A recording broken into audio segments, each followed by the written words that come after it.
Hello friends, आप सभी का आपके अपने यूट्यूब चैनल डिस्कवर राजस्थान में स्वागत है। हम कर रहे थे साइंस, और साइंस में हमने हमारे दो टॉपिक कंप्लीट कर लिए थे।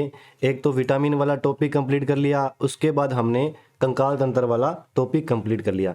यदि आपने हमारी प्रीवियस क्लासेस नहीं देखी है तो आप देख सकते हो प्लेलिस्ट में जा कर के, वहाँ पे आपको दोनों जो क्लासेस पहले हुई हैं वो आपको मिल जाएंगी। तो आज हम हमारा नया टॉपिक स्टार्ट करने जा रहे हैं। तो उस नए टॉपिक का नाम क्या है, आपको यहाँ पे स्क्रीन पे शो हो रहा होगा। तो उस टॉपिक का नाम है पाचन तंत्र। अब देखो, पाचन तंत्र में हम क्या पढ़ेंगे। पाचन तंत्र में हम खाने से लेकर के हगटन की पूरी प्रोसेस पढ़ेंगे। तो खाने से लेकर के हगटन तक की पूरी प्रोसेस जो आती है वो किस में आती है, पाचन तंत्र में। सबसे पहले आपको पता होना चाहिए कि पाचन तंत्र क्यों जरूरी है।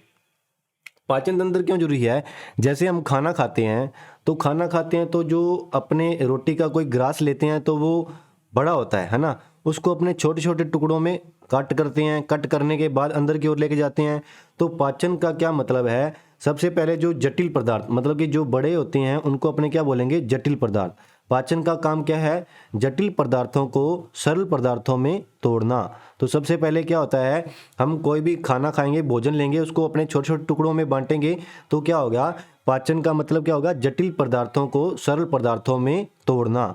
देखो, पाचन क्या है, पाचन एक फिजियोकेमिकल प्रक्रिया है। फिजियोकेमिकल कैसे, देखो उसमें हमारे एक तो शरीर का काम आ रहा है, और एक जब आपका जो खाना है वो किस में पहुंच जाता है, आपके पेट में पहुंच जाता है। तो मैंने आपको बताया था कि पेट में क्या होता है, HCl होता है। HCl यानी कि हाइड्रोक्लोरिक अम्ल, ठीक है, HCl होता है। तो अंदर जा कर के क्रियाएं होती है, तो वो केमिकल प्रोसेस हो गई। तो इसीलिए जो पाचन है, पाचन में पाचन को अपने क्या बोलेंगे, फिजियोकेमिकल, ठीक है, फिजियोकेमिकल। अब देखो, पाचन से हमें क्या मिलती है, पाचन से हमें ऊर्जा मिलती है। जब अपने भोजन खाएंगे तो भोजन से हमें ऊर्जा मिलेगी, तो जायज़ सी बात है, तो पाचन से भी हमें क्या मिलेगी, ऊर्जा मिलेगी। अब देखो, जो कार्बोहाइड्रेट हो गया, प्रोटीन हो गया और फैट हो गया, इन सभी का क्या होता है, हमारे बॉडी में क्या होता है, पाचन होता है। इन सभी का हमारी बॉडी में पाचन होता है। अब जल हो गया, विटामिन हो गया, लिक्विड हो गया, इसका जो पाचन है वो नहीं होता। क्यों नहीं होता, देखो जैसे अपने भोजन कर रहे हैं तो भोजन का तो बड़ा ग्रास था, उसको अपने छोटे छोटे टुकड़ों में बांट रहे हैं। तो क्या है, जटिल पदार्थ को अपने सरल पदार्थ में बांट रहे हैं। अब जो जल है, जल हो गया, उसमें क्या है, ऑलरेडी ही छोटे छोटे सरल पदार्थ में है ऑलरेडी वो, तो उसका क्या पाचन करेंगे, उसका तो पाचन करने की जरूरत ही नहीं है, वो तो अपने डायरेक्ट पी लेते हैं गट गट करके, है ना। और उसके बाद आ गया अपना विटामिन। विटामिन में मैंने आपको क्या बताया था, विटामिन में मैंने आपको बताया था कि विटामिन से हमें ऊर्जा नहीं मिलती है। और मैं आपको यहाँ पे रिपीट भी कर देता हूँ, विटामिन किस लिए सहायक है, शरीर की उपापचय क्रियाओं के नियंत्रण करने के लिए जो विटामिन है वो हमारी हेल्प करता है। विटामिन का जो टॉपिक है वो हम कंप्लीट कर चुके हैं। यदि अभी तक किसी ने विटामिन का चैप्टर नहीं पढ़ा है तो आप प्लेलिस्ट में जा कर के विटामिन का चैप्टर उसको पढ़ सकते हैं। और अब देखो, जो पाचन में जो महत्वपूर्ण जो बातें हैं वो हम करेंगे। पाचन में देखो, सबसे पहले हमें क्या पता होना चाहिए, यदि जो पाचन है वो शरीर के अंदर हो रहा है, मतलब कि अंदर की ओर शरीर के अंदर पाचन हो रहा है, तो उसको अपने क्या बोलेंगे, होलोजोइक। ये सीधा सीधा क्वेश्चन बनता है भाई साहब, इसको स्टार लगा करके नोट कर लो। शरीर के अंदर पाचन क्या कहलाता है, वो कहलाता है होलोजोइक। अब देखो, अब दो तीन चीजें जो मोस्ट इंपॉर्टेंट है उसको मैं आपको नोट करवा देता हूँ। देखो, यदि आपका शरीर के अंदर पाचन होगा तो वो क्या होगा, होलोजोइक। अब आ गया आपका मर्तोपजीवी। मर्तोपजीवी नाम से आपको पता लग रहा है, मर्तोप का मतलब क्या, मर्त, मर्त से क्या बनता है, मर्तोपजीवी। तो मृत पदार्थों पर जो निर्भर करते हैं उनको क्या बोलते हैं, मर्तोपजीवी। जो मृत पदार्थों पर निर्भर करेंगे तो उनको क्या बोलेंगे, मर्तोपजीवी। अब जैसे आपने देखा होगा, मर्तोपजीवी का उदाहरण क्या है, कवक। कवक कवक आपने, जैसे आपने देखा होगा, जो ब्रेड है, ब्रेड होती है, तो ब्रेड को यदि अपने छोड़ देते हैं, ब्रेड को अपने छोड़ देते हैं तो क्या होता है कि ब्रेड के ऊपर जो ग्रीन ग्रीन कलर का फंगस सी सम जाती है, तो वो क्या होता है, आपका कवक होता है। एक टाइम में देखो, उसको आप पड़ा रहने दोगे तो एक टाइम में क्या होगा, ये ब्रेड है वो समाप्त हो जाएगी। तो ये क्या हो गया, ये किसका उदाहरण है, मर्तोपजीवी का उदाहरण है। मतलब कि इसमें जो पाचन का हो रहा है, एक तो इसमें पाचन क्या हो रहा है, शरीर के बाहर हो रहा है। देखो, ब्रेड थी और ब्रेड पड़ी पड़ी ही नष्ट हो गई, यानी कि इसका पाचन कहाँ हो रहा है, शरीर के बाहर हो रहा है। और इसमें क्या है कि जैसे ब्रेड पहले पूरी थी और वो क्या होगी, उसमें कमी आ गई, यानी कि उसका घटना, ब्रेड क्या होगी, उसकी कमी होगी, तो ब्रेड का क्या, घटना। ठीक है, ब्रेड क्या होता है, घट जाता है, तो उससे इसको अन्य नाम क्या दिया जाता है, अपघटक। इसको क्या कहा जाता है, अपघटक। उसके बाद हमारा क्या आ गया, उसके बाद आ गया हमारा परजीवी। परजीवी को क्या बोलते हैं, पैरासाइट। इंग्लिश में क्या बोलते हैं, पैरासाइट। अब देखो नाम से पता लग रहा है पर देखो पर का मतलब क्या है, पर का मतलब है अन्य यानी कि जो दूसरों पे निर्भर करेगा। ठीक है, परजीवी क्या होगा, जो दूसरों पे निर्भर करेगा। अब देखो दूसरों पे क्या निर्भर करता है, वायरस होता है, जो वायरस होता है वो किस पे निर्भर करता है, दूसरों पे निर्भर करता है। अब जैसे हाल ही में हमारे क्या आया था, कोरोना वायरस आया था ना, क्या आया था, कोरोना वायरस आया था। तो यदि कोरोना वायरस आपकी बॉडी में एंटर कर रहा था, जैसे हमको वो छूने से फैलता था, तो अब बोल रहे थे कि किसी को छुओ मत को कोरोना वायरस फैल जाएगा। तो वो कोरोना वायरस है वो छूने से नहीं फैलता था।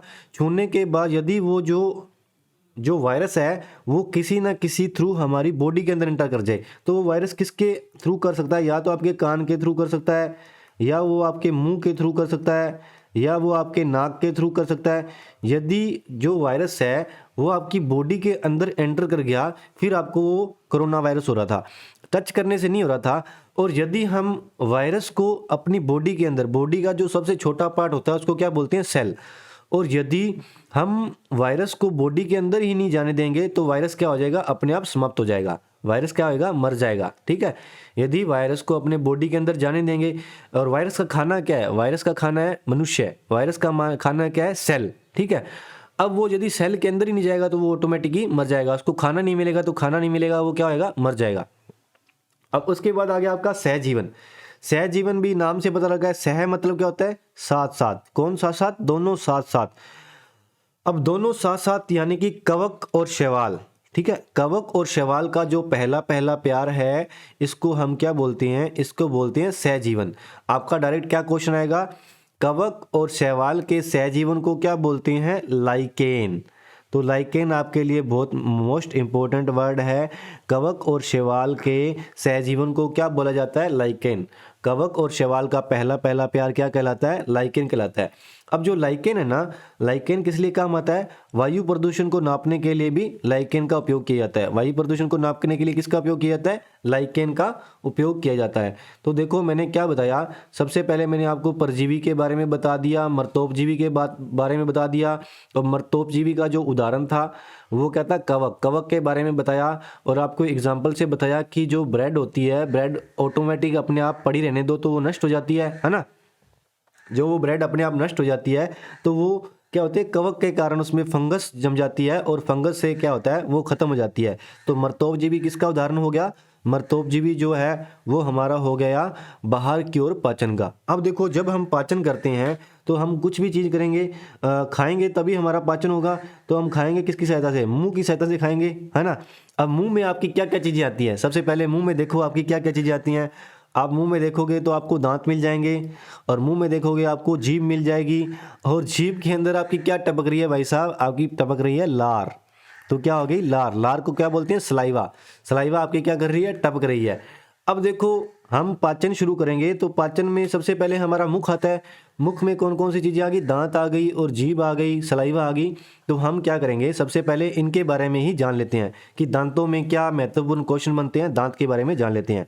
तो दांतों में सबसे पहले क्या है, दांतों में जो मैंने यहाँ पे डायग्राम दिखाया आपको, देखो ये दांत है। दांत का जो ऊपर ऊपर ये जो भाग है ना, ऊपर ऊपर वाला, यहाँ पे एक पदार्थ जमा रहता है, उसको क्या बोलते हैं, इसको बोलते हैं इनेमल। दांत का जो ऊपर का पदार्थ है उसको क्या बोलते हैं, इनेमल। देखो मनुष्य में सबसे कठोरतम पदार्थ कौन सा होता है, इनेमल। तो ये बहुत इंपॉर्टेंट है, मनुष्य के शरीर में जो सबसे कठोरतम पदार्थ है उसका नाम क्या है, इनेमल। तो इसको नोट कर लेना आप। अब देखो जो इनेमल है ना, ये इनेमल क्या होता है, ये इनेमल क्षतिग्रस्त होता है। क्षतिग्रस्त कैसे होता है, जैसे मान लो कि हम कोई भी एसिड लेंगे, ठीक है, एसिड एग्जाम्पल के लिए ले लो चाय। जैसे अपने चाय पी रही हैं, तो चाय पी रही हैं तो चाय में क्या है, एसिड है। ये चाय मैंने एग्जाम्पल के लिए लिया है, तो आप तो बोलोगे कि सर हम तो रोज़ ही चाय पीते हैं, हमारा तो इनेमल बचा ही नहीं होगा, वो तो ख़त्म हो गया होगा, और हम तो दबा दबा के चाय पीते हैं। अब ये ऐसा नहीं कि ओनली चाय में ही एसिड है, जिस भी चीज़ में एसिड पाया जाएगा उससे क्या होगा, आपके इनेमल को नुकसान पहुंचेगा। अब एसिड से क्या होगा, आपके इनेमल को नुकसान पहुंचेगा। अब इसका जो प्रभाव है, प्रभाव को कम करने के लिए क्या करेंगे, यदि ऐसे आपकी बॉडी में एसिड आ गया, एसिड के प्रभाव को कम करेंगे तो हम क्या लेंगे, बाहर से क्षार लेंगे। तो जो अब अपने डेली दांतों को साफ करते हैं ना टूथपेस्ट की सहायता से, तो जो टूथपेस्ट है वो क्या होती है, क्षार होती है। और आपने देखा होगा कई बार अपने दबा के कई चीज़ें खा लेते हैं, आपने भाई साहब लड्डू खा लिया और छोले कुलचे सब कुछ खा लिया, दबा के खा लिया, तो आपकी पेट में क्या बन जाती है, आपके पेट में एसिडिटी बन जाती है ना, एसिडिटी बन जाती है। और वो एसिडिटी किस कारण बनी है, तो एसिड के कारण ही बनी है। आपने इतनी अड़ंग पड़ंग खा लिया, उल्टी सीधी चीज़ें खा ली। अब जो एसिडिटी को आपने दूर करना है, तो दूर करना है तो आपकी किसकी जरूरत पड़ेगी, क्षार की। तो हम क्षार के रूप में भाई साहब क्या लेते हैं, इनो। क्या लेते हैं, इनो। 6 मिनट में ही 6 सेकंड में ही काम तमाम। तो हमारा जो क्षार है वो अंदर चला जाता है और एसिड को नष्ट कर देता है। जब अम्ल और क्षार आपस में मिलते हैं तो वो क्या बनाते हैं, लवण और जल बनाते हैं। अब देखो, अब आपने मैथ में फॉर्मूलाज पढ़े होंगे, तो हम यहाँ पे आपने सभी फॉर्मूले पढ़े होंगे, बट आज हम आपको पढ़ाएंगे किसका फॉर्मूला, टीथ का फॉर्मूला, दांतों का फॉर्मूला। किसका फॉर्मूला पढ़ाएंगे आपको, दांतों का फॉर्मूला। देखो हम उसको रटेंगे नहीं, हम उसको समझेंगे कि वो कैसे आया है। देखो हमारी बॉडी में, हमारे वयस्क के अंदर कितने दांत होते हैं, ये तो आप सभी को पता ही है कि वयस्क के अंदर कितने दांत होते हैं, 32 दांत होते हैं। ठीक है, अब देखो 32 में क्या होंगे, 16 तो ऊपर के होंगे और 16 कहाँ होंगे, नीचे होंगे। नीचे भी इसी प्रकार आपका ये जबड़ा सा होगा, इसमें भी कितने दांत होंगे, इसके 16 भाग कर लेना, यानी कि आपके कितने होंगे, 16 दांत नीचे की ओर होंगे, 16 ऊपर की ओर। अब देखो 16 को और 32 को मैंने किसमें, कितने हिस्सों में बांट दिया, 4 हिस्सों में बांट दिया। ठीक है, अब देखो 4 हिस्सों में बांटा तो 8 इधर रह गई। ठीक है, और 8 इधर रह गई। इसी प्रकार नीचे की साइड में 8 हो जाएंगे, है ना। 8 16, 8 3 24 और 8 चौक 32। अब देखो इसमें आपका कैसे क्या क्वेश्चन बनता है। सबसे पहले देखो हम ये वाले भाग को ले रहे हैं, जो ऊपर वाला भाग है इसको मैं इधर साइड में बना दिया। ये देखो यहाँ पे आपको दिख रहा होगा, ये देखो मैंने नाम दे रखा है, इनका नाम भी लिख रखा है। अब देखो जो आपके आगे के दांत हैं, जो शुरू में आगे के दांत हैं, इसको क्या बोलते हैं, इसको बोलते हैं इंसीजर। क्या बोलते हैं, इंसीजर। इंसीजर किसके काम आते हैं, काटने के काम में आती हैं। जैसे आप एप्पल खाओगे तो सबसे पहले उसको आप क्या करोगे, काटोगे ना, तो वो काटने के लिए क्या काम आएंगे, इंसीजर। तो इंसीजर की संख्या कितनी होती है, 2। इंसीजर की संख्या कितनी होती है, 2। उसके बाद आपके क्या आएंगे, उसके बाद आएंगे कैनाइन। कैनाइन आएगा। कैनाइन का देखो क्या होता है, आपने देखा होगा कि आपके मुंह के अंदर देखो एक तीखा सा दांत होता है। तीखा सा दांत होता है, वो किस लिए काम आता है, वो चीरने फाड़ने के काम आता है। देखो मैंने यहाँ नुकीला सा बनाया है, ये देखो आप यहाँ से समझ जाओ किसके काम आता है, ये चीरने फाड़ने के काम आता है। इसको क्या बोलते हैं, कैनाइन। तो ये जो कैनाइन की संख्या कितनी होती है, कैनाइन की संख्या होती है 1। उसके बाद क्या आ गया, प्रीमोलर। उसके बाद क्या आ गया, प्रीमोलर। अब प्रीमोलर किसके काम आते हैं, प्रीमोलर आते हैं, मोलर और प्रीमोलर है दोनों किसका काम करते हैं, चबाने का, चबाने के काम। ठीक है, किसके काम आते हैं, चबाने के काम। और मोलर, प्रीमोलर है, इसकी संख्या कितनी है, 2, और मोलर की संख्या कितनी है, 3। अब देखो जो मोलर है ना, मोलर का जो लास्ट वाला दांत होता है उसको अपने क्या बोलते हैं, उसको बोलते हैं विजडम टीथ। क्या बोलते हैं, विजडम टीथ, यानी कि अक्कल दाढ़। क्या बोलते हैं, अक्कल दाढ़। तो आपके घर पे भी बोलते होंगे कि जब आपकी ये लास्ट वाली जो दाढ़ आ जाती है तो उससे बोलते हैं अक्कल दाढ़, तेरे को अक्ल आ गई। तो अक्ल इससे नहीं आती है, अक्ल तो पढ़ने से आएगी, ठोकर खाने से अक्ल आएगी। तो इसका कोई रोल नहीं रहता वैसे। अब देखो यहाँ से हमारा क्या फॉर्मूला बना, हमारा फॉर्मूला बना। देखो इंसीजर की संख्या कितनी है, इंसीजर की संख्या 2, तो मैंने यहाँ 2 लिख दिया। उसके बाद हमारा कैनाइन की संख्या कितनी है, 1, तो यहाँ पे 1 लिख दिया। उसके बाद प्रीमोलर की संख्या कितनी है, 2, और मोलर की संख्या कितनी है, 3। तो ऊपर की ओर यही सेम और सेम टू सेम कहीं नीचे की ओर, ऊपर की ओर सेम टू सेम, वही सेम टू सेम नीचे की ओर, और दोनों साइड। तो हमारा देखो ऊपर की ओर वही दांत होंगे, नीचे की ओर वही दांत होंगे, और कहाँ होंगे, दोनों साइड होंगे। तो दोनों साइड होंगे तो मैं 2 से मल्टीप्लाई कर दूंगा, तो ये हमारे टोटल आ जाएंगे, जो ये दांत का अपना क्या बन जाएगा, फॉर्मूला बन जाएगा। अब जो मोलर में जो लास्ट वाला दांत होता है उसको क्या बोलते हैं, विजडम टीथ, यानी कि अक्कल दाढ़। अब आपने देखा होगा कि बच्चों में कितने दांत होते हैं, बच्चों में होते हैं 20 दांत, है ना। बच्चों में कितने दांत होते हैं, 20 दांत। और अपने उनको क्या बोलते हैं, अपने बोलते हैं दूध के दांत। क्या बोलते हैं, दूध के दांत। अब देखो बच्चों में जो इसका फॉर्मूला है वो चेंज हो जाएगा। कैसे चेंज हो जाएगा? देखो, एक तो बच्चों में अक्कल दाढ़ नहीं होगी, क्योंकि देखो अक्कल दाढ़ तो वो बाद में आती है, लास्ट में आती है। एक तो उसमें अक्कल दाढ़ नहीं होगी, और एक हो गया आपके जो प्री मोलर होते हैं ना, जो प्री मोलर वाले दांत हैं, ये बच्चों में नहीं होंगे। अपने बोलते हैं ना, आपने देखा होगा बच्चे के जो जो ये प्री मोलर है, इस जगह वाले दांत है वो खाली रहते हैं, तो अपने बोलते हैं बच्चों को कि तेरे दांत कौन लेगा? चूहा लेगा, है ना। तो उसमें क्या है, प्री मोलर नहीं पाए जाते। देखो सबसे पहले उसमें इंसीजर तो पाए जाएंगे, इंसीजर तो पाए जाएंगे, और उसके बाद हमारा जो कैनाइन आता है, जो चीरने फाड़ने का काम करता है, वो आ गया। और उसके बाद मैंने आपको बताया कि उसमें प्री मोलर नहीं पाए जाते, क्योंकि हम बच्चों को बोलते हैं कि तेरे 2 दांत कौन ले गया? चूहा ले गया। तो वो आएगा आपका जीरो हो जाएगा, प्री मोलर जीरो हो जाएंगे। और उसके बाद मोलर आते हैं। मोलर में जो लास्ट वाला टीथ होता है वो कौन सा होता है? विजडम टीथ, यानी कि अक्कल दाढ़। तो बच्चों में अक्कल दाढ़ तो आएगी नहीं, क्योंकि वो छोटे हैं। तो वैसे ही सेम टू सेम नीचे की ओर दांत होंगे, और ये दोनों दांत कितनी साइड होंगे? दोनों साइड होंगे। तो इसको आप देखोगे, देखो 2 और 1 3, 3 और 2 5, 5 ऊपर हो गए, 5 नीचे हो गए, और 10 हो गए टोटल। और ये कहाँ होंगे? दोनों साइड होंगे। 10 दूना क्या हो जाएंगे? 20। और बच्चों में कितने दांत हो गए? 20 दांत हो गए। ठीक है, तो हमने क्या पढ़ा? हमने दंत सूत्र पढ़ लिया, दांत का फॉर्मूला है जो वो हमने पढ़ लिया। आपने मैथ में खूब सारे फॉर्मूले पढ़े थे, तो आज भाई साहब आपने क्या पढ़ा? दांत का फॉर्मूला। और हाँ जी, देखो हमने क्या किया था, हमने पहले मुंह में दांतों के बारे में पढ़ लिया था, जीभ के बारे में पढ़ लिया था। अब देखो, जैसे सबसे पहले हम क्या करते हैं, खाना खाते हैं तो किससे खाते हैं? मुंह से खाते हैं ना। मुंह से खाते हैं तो मुख, सबसे पहले हमारा मुख आएगा, और मुख के अंदर क्या आएगी? दांत आएंगे, और दांत के बाद हमारी क्या आएगी? जीभ। और जीभ के बाद क्या आ जाएगा? जीभ के अंदर क्या होती है? लार। और कुछ भी चीज़ आपको पकवान दे के आपकी लार टपक जाती है। तो अब देखो, जो मुख होता है ना, वो बेसिकली उससे, मुख से किसका पाचन स्टार्ट होता है? मुख से ओनली कार्बोहाइड्रेट का पाचन स्टार्ट होता है। तो आपका क्वेश्चन आएगा, कार्बोहाइड्रेट का पाचन कहाँ से स्टार्ट होता है? तो मुख से। अब मुख में क्या पाई जाती है आपकी? मुख में आपके लार पाई जाती है। अब जैसे हम खाना खाते हैं, खाना खाते तो हम बोलते हैं कि खाने को चबा चबा के खाना चाहिए, है ना। क्यों बोलते हैं कि चबा चबा के खाना चाहिए? वो इसीलिए बोलते हैं कि जब हम खाना खाते हैं तो खाने में कुछ जीवाणु होते हैं ना, तो वो जीवाणुओं का भक्षण कर देती है लार। लार क्या कर देती है? उन जीवाणुओं को मार देती है। और जो लार होती है ना, अपने खाने को लपेट लपेट के फेंकती है ना जीभ में, तो उससे क्या होता है? लार होती है जो वो जीवाणुओं का भक्षण कर देती है। अब वो जीवाणु कौन से होते हैं जो भक्षण करती है जो लार? वो होते हैं लाइसोजाइम। ठीक है, जीवाणुओं का क्या नाम होता है? लाइसोजाइम। जीवाणुओं को वो क्या कर देती है? खत्म कर देती है। और सलाइवा क्या करती है? जीवाणुओं का भक्षण करती है। और ये क्वेश्चन पूछा जाता है कि लार में कौन सा एंजाइम पाया जाता है? तो लार में कौन सा एंजाइम पाया जाता है? Ptyalin enzyme.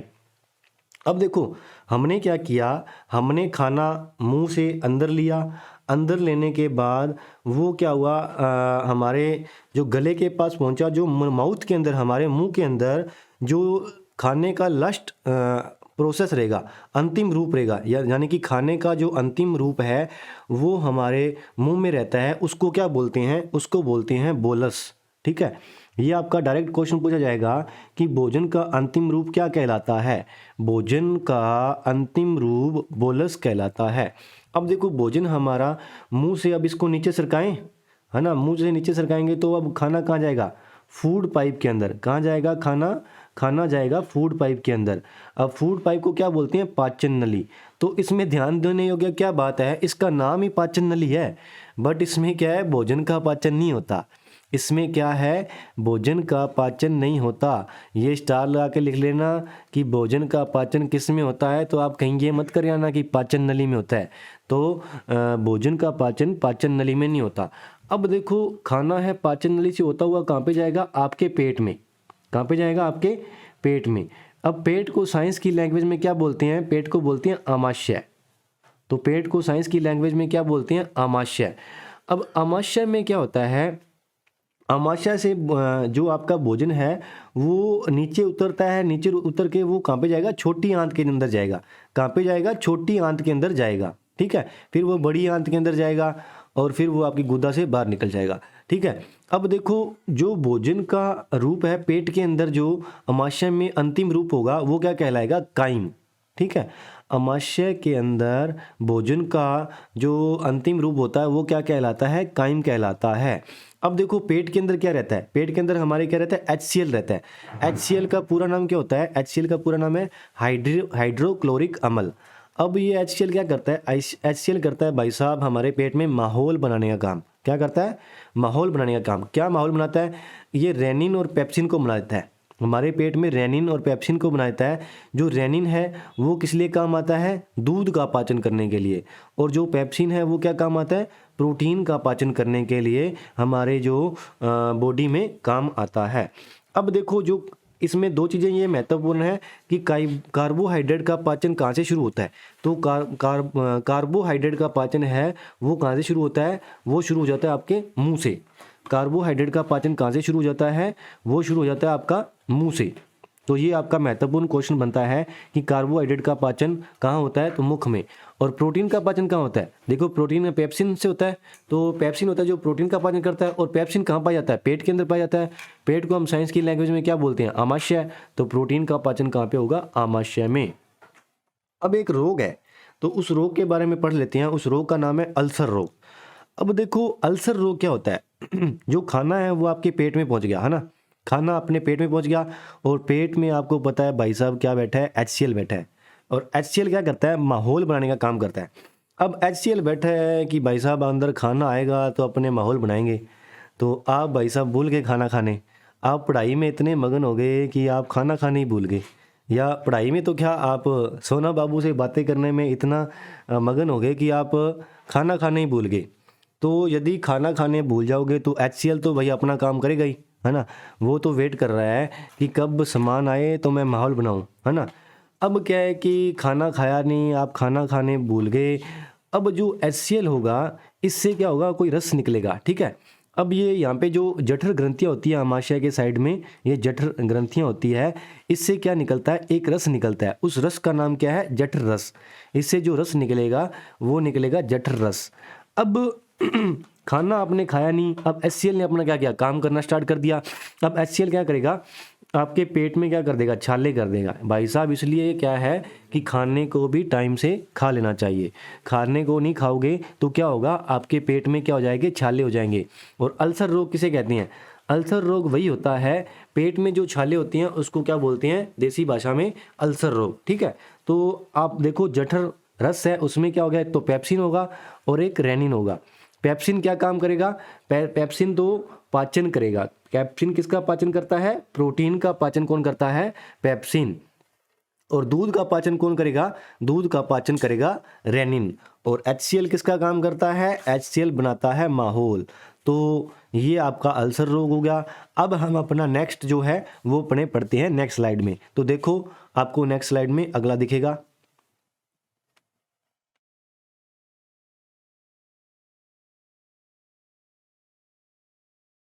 किसी भी व्यक्ति को या किसी बच्चे को समझ में नहीं आ रहा है ना, तो वो आप वीडियो को रिपीट करके देख सकते हो। ये तो अब आपके पास जब मर्जी आप इस वीडियो को देख सकते हो और आपके पास ही रहेगी। जब मर्जी आप हमारे चैनल पे जा करके प्लेलिस्ट में जा करके हमारी वीडियो को जितना मर्जी बार रिपीट कर सकते हो। और देखो हमने सबसे पहले क्या पढ़ा? सबसे पहले हमने पढ़ा कि अपना जो खाना है हमने कहाँ से लिया? अंदर की ओर, मुख से हमने अंदर की ओर लिया, है ना। और मुख से अंदर की ओर लिया तो हमारे क्या आए? सबसे पहले तो आपके आगे दांत, और उसके बाद आपकी आगे जीभ, और उसके बाद जीभ के अंदर क्या आएगी? आपकी सलाइवा। और जीभ में क्या रहती है? सलाइवा। अब एक क्वेश्चन ये भी आता है कि लार में कौन सा एंजाइम पाया जाता है? क्या आता है? लार में एंजाइम कौन सा होता है? उस एंजाइम का नाम है टाइलिन। क्या है? Ptyalin enzyme. ये आपका इंपॉर्टेंट क्वेश्चन बनता है। लार में कौन सा एंजाइम पाया जाता है? Ptyalin enzyme. तो ये इंपॉर्टेंट चीज़ है, इसको भी नोट कर लेना। और अब देखो हमने जो भोजन लिया वो कहाँ से लिया? मुख से लिया। मुख में हमारे क्या आ गए? दांत आ गए। और दांतों के बारे में पढ़ लिया हमने, जीभ के बारे में पढ़ लिया, और लार के बारे में जो महत्वपूर्ण बात थी वो मैंने आपको बता दी। अब भोजन भाई साहब आपका कहाँ पे पहुँच गया? भोजन पहुँच गया आपका इस नली में, ठीक है। इस नली में पहुँच गया। और यहाँ से जब आप भोजन को मुंह से नीचे की ओर करोगे तो यहाँ पे जो भोजन होगा उसको अपने क्या बोलेंगे? जो अपने खाना खा रहे हैं, जैसे रोटी खा रहे हैं, तो रोटी का जो लास्ट वाला भाग होता है ना, उसको क्या बोलते हैं? बोलस। क्या बोलते हैं? बोलस। अब आपका भोजन है वो कहाँ पे पहुंच गया? जो आपकी आहार नाला है उसमें पहुंच गया, फूड पाइप में पहुंच गया भोजन आपका। भोजन कहाँ पे पहुंच गया? फूड पाइप में। जब आपका मुंह से भोजन फूड पाइप पे अंदर जाएगा, मुंह का जो लास्ट हिस्सा होगा उसको बोलेंगे अपने बोलस। अब बोलस से भोजन कहाँ पे आ गया? बोलस से भोजन आ गया भाई साहब आपके पेट के अंदर। अब जो पेट के अंदर क्या होता है? पेट के अंदर आपके क्या है? HCl है ना। पेट के अंदर HCl है, तो ये क्या करेगा? माहौल बनाने का काम करेगा। तो HCl है, तो इसमें क्या होते हैं? HCl क्या है? हमारा अम्ल है ना। अब जो पेट है, पेट को हम साइंस की लैंग्वेज में क्या बोलते हैं? अमाशय। पेट को साइंस की लैंग्वेज में क्या बोलते हैं? अमाशय। पेट को क्या बोलते हैं? अमाशय। ठीक है। अब देखो, जो भोजन है वो पेट से क्या आगे जाएगा? वो आगे जाएगा आपके किसके अंदर? आंत के अंदर, छोटी आंत के अंदर। कहाँ पे जाएगा? छोटी आंत के अंदर। अब जो आंत का नाम है ना, छोटी आंत, तो ये नाम की ही छोटी है, वैसे ये क्या होती है? बड़ी होती है। छोटी आंत है, ये नाम की ही छोटी है, और वैसे क्या होती है? ये बड़ी होती है। अब जो पेट में जो भोजन का अंतिम रूप होता है ना, उसको क्या बोलते हैं? उसको बोलते हैं काइम। पेट के अंदर जो भोजन का अंतिम रूप है उसको क्या बोलते हैं अपने? उसको बोलते हैं काइम। पेट के अंदर जो भोजन का अंतिम रूप है उसको क्या बोला जाएगा? काइम। अब जो काइम है वो कहाँ पे पहुंच गया? आपकी आंत के अंदर पहुंच गया। काइम कहाँ पे पहुंच गया? छोटी आंत के अंदर पहुंच गया। अब आंत में भाई साहब क्या फैलता है? रायता फैलता है। ठीक है। अब छोटी आंत में अलग अलग भाग होते हैं। आप में आपके लिए ये ड्यूडेनम है, जो वो छोटी आंत के अंदर पाए जाने वाला भाग है, ये आपका बहुत इंपॉर्टेंट है, तो आप ड्यूडेनम के बारे में पढ़ लो। तो देखो, ड्यूडेनम कहाँ पे होता है? आंत के अंदर होता है, और ये अग्नाशय से आता है। कहाँ से आता है? जो भोजन हमारा आता है अग्नाशय से आता है, और जो ड्यूडेनम है वो कहाँ पे पाया जाता है? छोटी आंत के अंदर पाया जाता है। अब देखो, जो अग्नाशय में ना एक रस निकलता है, उस रस को बोलते हैं अग्नाशय रस। जो अग्नाशय रस है ना, इसको अपने क्या बोलते हैं? इसको अपने बोलते हैं पूर्ण पाचक रस। किस रस को पूर्ण पाचक रस बोला जाता है? तो वो बोला जाता है अग्नाशय रस को। अब देखो भाई साहब, जो अपना खाना है वो छोटी आंत में पहुंच गया। छोटी आंत के बाद वो जाएगा बड़ी आंत के अंदर, है ना। छोटी आंत के बाद वो जाएगा बड़ी आंत के अंदर। और आपका ये साइड में देखो, यहाँ पे क्या दिखाया हुआ है? लीवर दिखाया हुआ है। तो साइड में क्या दिखाया हुआ है? लीवर दिखाया हुआ है। जो लीवर है ये पाचन में क्या होता है? काम नहीं आता। पाचन में काम नहीं आता, पर पाचन में क्या करता है? हेल्प करता है। पाचन में क्या करता है? सहायता करता है, लेकिन पाचन में काम नहीं आता। अब सहायता कैसे करेगा? जो लीवर है वो क्या करता है? एक रस भेजता है। उस रस का नाम क्या है? पित्त रस। जो पित्त रस है उसको कहाँ भेजेगा? इसके अंदर, छोटी आंत के अंदर भेजेगा। तो ये किस में हेल्प करेगा? ये हमारे भोजन को पचाने में हेल्प करेगा। और इसमें एक क्वेश्चन ये भी बनता है, अल्कोहल पीने से कौन सा अंग खराब होगा? तो कौन सा होगा? लीवर। अल्कोहल पीने से कौन सा अंग खराब हो जाएगा? लीवर। तो देखो, लीवर से ये एक तो ये क्वेश्चन बनता है कि अल्कोहल पीने से कौन सा अंग खराब होगा। और उसके बाद लीवर से एक क्वेश्चन और बनता है कि शरीर की सबसे बड़ी ग्रंथि कौन सी है? तो शरीर की सबसे बड़ी ग्रंथि कौन सी है? वो है आपकी लीवर। आपके एग्जाम में भाई साहब क्वेश्चन आया कि शरीर की सबसे बड़ी अंतःस्रावी ग्रंथि कौन सी है? तो आपने देखा, सर ने हमें पढ़ाया था लीवर, तो आप भाई साहब लीवर ठोक के आ जाओगे। तो आपको क्या करना है? क्वेश्चन को अच्छे से पढ़ना है। वहां पे क्या दिया है आपको? शरीर की सबसे बड़ी अंतःस्रावी ग्रंथि। कौन सी ग्रंथि? अंतःस्रावी। अंतःस्रावी ग्रंथि पूछेगा तब तो आंसर क्या होगा आपका? थायराइड। और यदि आपको पूछेगा शरीर की बड़ी ग्रंथि, तो जब बड़ी ग्रंथि पूछेगा तो क्या होगा आपका? लीवर आंसर होगा। देखो, कई बार क्या होता है कि जैसे डेथ हो जाती है किसी बंदे की, यदि वो डेथ किससे हुई है? जहर खाने से हुई है। किससे हुई है? जहर खाने से। यदि वो डेथ जहर खाने से हुई है तो उसका जो लीवर है वो निकाल के रख लिया जाता है। लीवर से हमें क्या पता लगेगा कि उस बंदे की मौत किससे हुई है, उसके बारे में पूरी जानकारी हमें मिल जाती है। तो लीवर को अलग से रख लिया जाता है। इसीलिए जो लीवर को क्या बोला जाता है? लीवर को रसायन प्रयोगशाला भी बोला जाता है। लीवर को क्या बोला जाता है? रसायन प्रयोगशाला। अब देखो, मैंने आपको बताया था कि जो लॉजी है, लॉजी का मतलब क्या होता है? लॉजी का मतलब होता है अध्ययन। किसी भी चीज का अध्ययन होगा उसके लास्ट में क्या लग जाएगा? लॉजी लग जाएगा। अब जितनी भी लॉजी है वो हम पढ़ लेते हैं। देखो, लीवर है, लीवर को हम साइंटिफिक लैंग्वेज में क्या बोलते हैं? हीपेट। लीवर को हम साइंटिफिक लैंग्वेज में क्या बोलते हैं? हीपेट। तो हीपेट यानी कि लीवर की स्टडी, यानी कि लीवर का अध्ययन क्या हो जाएगा? हीपेटोलॉजी। ठीक है, लीवर का अध्ययन क्या हो जाएगा? हीपेटोलॉजी। और ब्लड यानी कि रक्त का अध्ययन क्या हो जाएगा? हेमेटोलॉजी। और देखो कैंसर है, जो कैंसर का अध्ययन क्या होगा? ऑन्कोलॉजी। जो कैंसर है, कैंसर का अध्ययन क्या होगा? ऑन्कोलॉजी। ये जो ऑन्को है ना, ऑन्को कैसे बना है? जो कैंसर है सबसे पहले किस में देखा गया? कैंसर सबसे पहले ऑन्को नाम के माउस में देखा गया था। ऑन्को नाम का जो चूहा था उसमें क्या देखा गया था? कैंसर देखा गया था। वहीं से कैंसर का नाम पड़ गया ऑन्को। ठीक है, तो कैंसर की स्टडी क्या हो गई? ऑन्कोलॉजी। अब वैसे ही जीव विज्ञान का अध्ययन क्या हो जाएगा? जीव विज्ञान का क्या अध्ययन हो जाएगा? तो बायोलॉजी। जिसके भी अंत में लॉजी आएगा उसका मतलब क्या हो गया? अध्ययन। और हड्डियों के बारे में मैंने आपको पहले पढ़ाया था। हड्डियों को क्या बोलते हैं? ओस्टियो बोलते हैं। तो हड्डियों में जो ओसिन प्रोटीन होता है और हड्डियों को ओस्टियो बोलते हैं। तो हड्डियों का अध्ययन क्या कहलाएगा? इसके अंदर भी लॉजी लग जाएगा। तो ओस्टियोलॉजी क्या हो गया आपका? हड्डियों का अध्ययन। अब देखो एक टर्म और है, फोबिया। फोबिया का मतलब क्या होता है? डर। यदि आपको किसी भी चीज़ से डर लग रहा है तो उसको क्या बोलेंगे? फोबिया। और जैसे मैंने आपको मान लो कि जो रेबीज़ रोग होता है ना, रेबीज़ रोग, उसमें क्या होता है? व्यक्ति को जल से डर लगता है। तो जल से डर लगता है यानी कि पानी से डर लगेगा, पानी से डर, तो उसको क्या बोलेंगे? हाइड्रोफोबिया। क्या बोलेंगे? हाइड्रोफोबिया। किसी भी चीज़ से डर लगना तो वो क्या आएगा? फोबिया। जैसे आपको पेपर से डर लगेगा तो पेपर फोबिया। ठीक है, और जैसे आपको क्वेश्चन से डर लगेगा तो क्वेश्चन फोबिया। किसी भी चीज़ के अंत में फोबिया लग गया तो उसका मतलब क्या हो गया? डर। अब देखो जो आपकी छोटी आंत है ना, छोटी आंत में मैंने क्या पढ़ाया है? ड्यूडेनम पढ़ाया है। और ड्यूडेनम ही आपका महत्वपूर्ण है। वैसे छोटी आंत में ये तीनों चीज़ें पाई जाती है, डीजीआई, ड्यूडेनम, जेजुनम और इलियम। ठीक है, ये तीनों चीज़ें हैं जो ये छोटी आंत में पाई जाती है। ड्यूडेनम में क्या होता है? ड्यूडेनम के बारे में हमने पढ़ लिया। अब उसके बाद आ गया जेजुनम। जेजुनम है ना जो, उसमें क्या होता है? उसमें पाचन नहीं होता। जेजुनम में क्या है? जेजुनम में जो पाचन है वो नहीं होता। ये चीज़ आप इंपॉर्टेंट याद रखना कि किस भाग में पाचन नहीं होता। छोटी आंत के जेजुनम में क्या होता है? पाचन नहीं होता है। उसके बाद क्या आ गया? उसके बाद आ गया इलियम। और इलियम है, इलियम में क्या होता है? सर्वाधिक पाचन होता है। और सबसे ज़्यादा पाचन हमारा किस में होता है? इलियम में। और यहीं पे हमारा जो पाचन है वो समाप्त हो जाता है। तो ये थी आपकी खाने से लेकर के हगटन की प्रोसेस। अब जो इलियम में पाचन खत्म हो गया, उसके बाद जो आपका नीचे का भाग आ जाएगा गुदा, और गुदा से आपका क्या होगा? हगटन हो जाएगा। ठीक है, तो ये था आपका पाचन तंत्र। और पाचन में हमने क्या पढ़ा?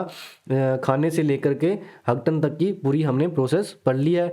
तो यहाँ पे आपका पाचन तंत्र है टॉपिक, वो ख़त्म होता है। और जो जो इम्पोर्टेंट पार्ट्स थे इसके, जो जो इम्पोर्टेंट क्वेश्चन बनते थे वो सभी हमने इस वीडियो में कवर कर लिए हैं। तो आज के लिए इतना ही। और अब हम आपको मिलते हैं नेक्स्ट क्लास में अपने नेक्स्ट टॉपिक के साथ। और आप इनका रिवाइज ज़रूर करना। और जैसे आप पढ़ते हो तो पहले पुराने वाले जो टॉपिक करवाए हुए हैं उनका रिवाइज ज़रूर किया करो। और जल्दी से जल्दी आप सभी टॉपिक को लेकर के कवर करेंगे। और आशा करता हूं कि आप सभी को आज की क्लास अच्छी लगी होगी। तो थैंक यू, आप सभी का बहुत बहुत धन्यवाद।